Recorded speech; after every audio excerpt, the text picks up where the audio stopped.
We got Core Memory KOG, we got Pain Gaming and Virtus Pro all in one spot. They have to fight their way into the circle. Nothing is given, everything is earned, and this circle shifts more toward this central side with EVOS having so much of the space in the middle side of this circle. Things are getting very interesting here. We're seeing a lot of shots happening, but no really big kills happening quite yet, and it's a hard terrain to work with as well. Alright, Snowfall, we still have three teams all here. One team from Brazil, two teams from Thailand. You can see Peter from Pain. Tries to take aim on towards Virtus Pro, but could not get the angle correctly. Finds Fuara, only a shot hit with that SBD. Let's go for the launcher. Uzi with the Skylar, but nothing to contribute over that active skill. Meanwhile, Pain is still holding Team Virtus Pro in their clutches. Diamond pushes towards the front. Fuara and Aimless providing space. However, jump from the back knocks down Motovea. And Motovea has been eliminated. However, Pain Gaming is still alive. Peter is trying to find space to fall back. Gus manages to actually return to his teammate. Oh, but nice at the shot. same time, hunting towards the Team Virtus Pro. Dawn tries to get that KR skill and manages to steal one from Team Pain.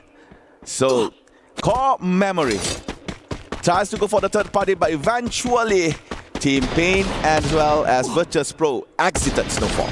Honestly, they've been really hunkering him out here on Snowfall for quite some time. They're battling with the area out for the damage from being outside the zone. And on top of that as well, Pain Gaming tried to be the team to gatekeep these teams outside of that circle. And it really bit them back in the butt. Now they're in trouble. They're getting surrounded from all different sides and areas. Core Memory is making life hell from them. Zen's trying to find that perfect flank with his teammate, finds nothing quite yet. But the jump shot forward from Gus, that high ground is giving him a lot of value in terms of intel. Yeah, Gus, the lone player from Pain Gaming, still surviving alongside of Team Core Memory. Here comes Noda to provide support. But however, Zen has anticipated the push from Noda. Motovea as well has been revived back again into Alpine. And what will be Zen's next step? Because he's the only one here from Team Core Memory, but managed to get that jump pad over. Meanwhile, Fluxo and Falcon, the double Fs are at it. Very aggressive. Gio quickly just eliminates on fire here as well, as the rest of Falcons scramble, forced to leave the zone, forced to give away their space, but Fluxo's work is not done quite yet. They're looking to find any other pickups they can from Falcons, really stop their domination. They've been doing great right now for Falcons, but a bit more quiet in the start, and I don't blame them. Hotshot has been quiet here in game Alpine. They only get one elimination. Same goes to Vision System. SPA, VSE is still yet to show what they are worth here, because they have been having bad games up until game number 4 here. Meanwhile, Zen takes down Nameless. That's on the kill feed. Meanwhile, MP7 gets a point here for Fluxo, taking out Najat from Red Hawks. And we are back on Zen from Core Memory. He's still yet together with his teammate. Jump just got revived back. Only Cougar is still on the spectator side.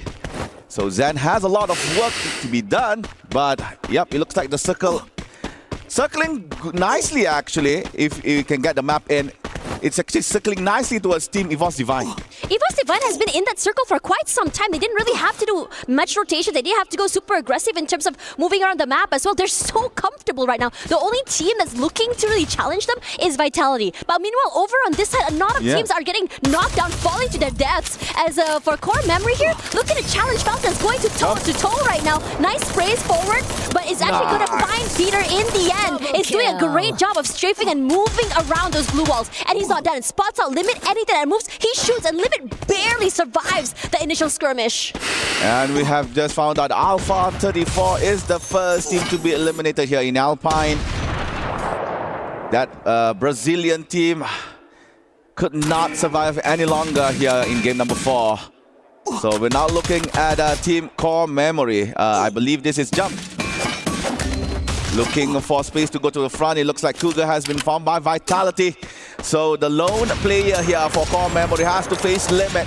Limit is one of the best snipers in Thailand. I say as well in maybe in Free Fire. However, Limit knows where his limit is, has to fall back, does not want to play with the circle, and at the same time, Red Hawks is no more at at number 11. Unfortunate for Red Hawks, they had such a great streak earlier, not able to hold on right now as well. This circle, I would say, is quite complicated to work with. I mean, for a while now, it did favor EVOS, and now it's pulling toward Vitality. If anything, right now, I saw Core Memory, a team that I think did quite a significant impact, also knocked down as well. But for the Keroro, he's running for his life. For Pain Gaming, they're on the hunt right now. Where the heck is this Keroro Frog here? He falls. Forak is the one to steal him away, but Rasha will be the one to steal that point. Pain, yeah, they have 7 eliminations, and they're going on the map like just knocking on death's door. Fluxo somehow on the other edge is going bonkers. What the heck happened there?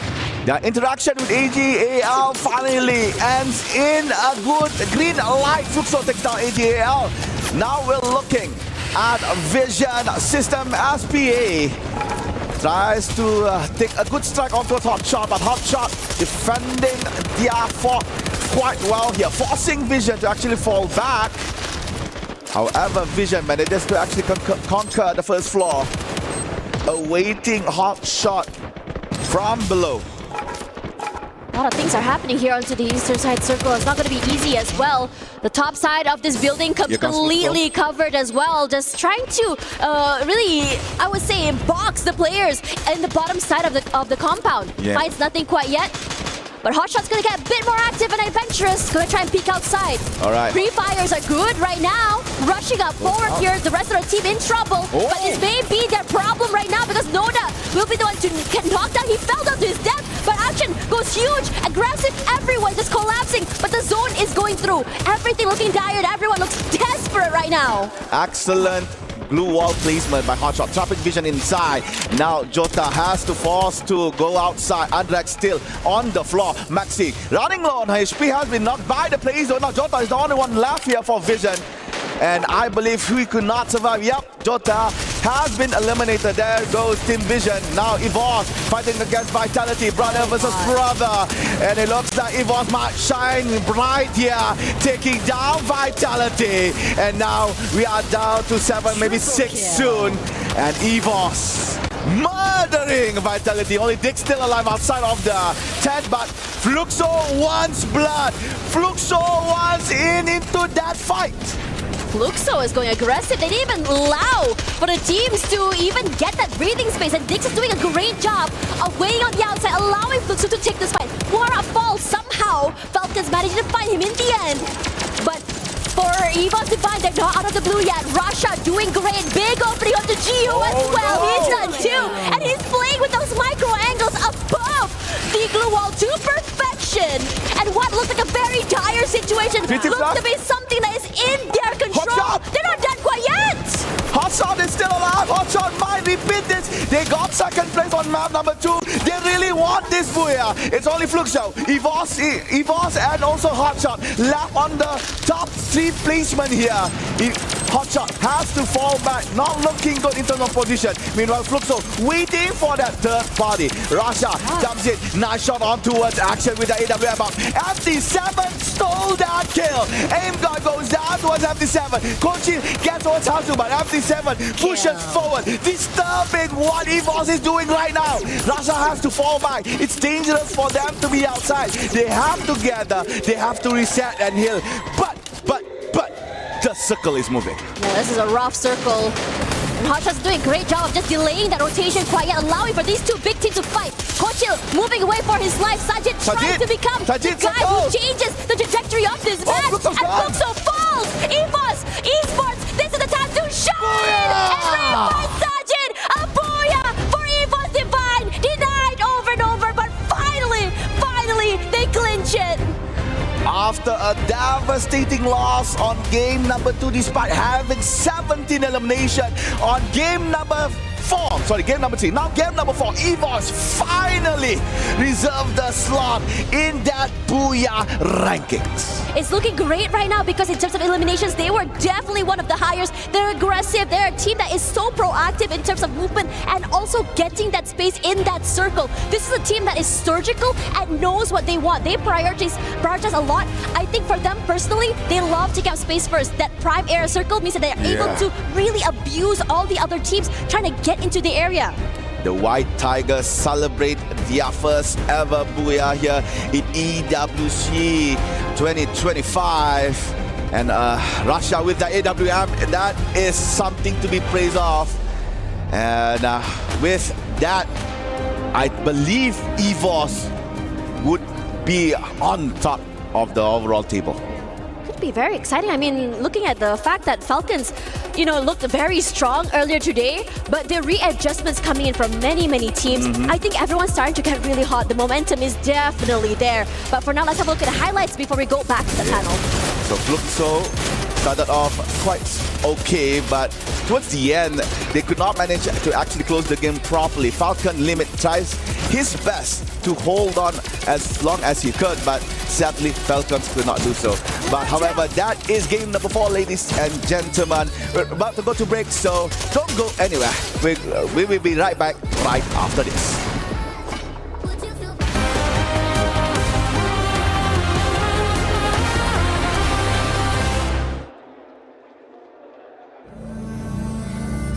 We're about to enter one of the habitat, the hibernation area of one of the pro players for Free Fire Esports World Cup. Let's go in.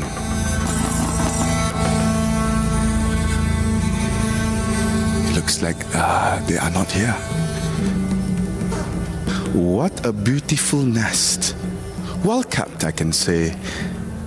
So we can know that one of the players for Free Fire is a very neat freak. You can see that the nest is very clean, very straight. This is maybe the observation area where they could observe the kingdom of stone here in Riyadh.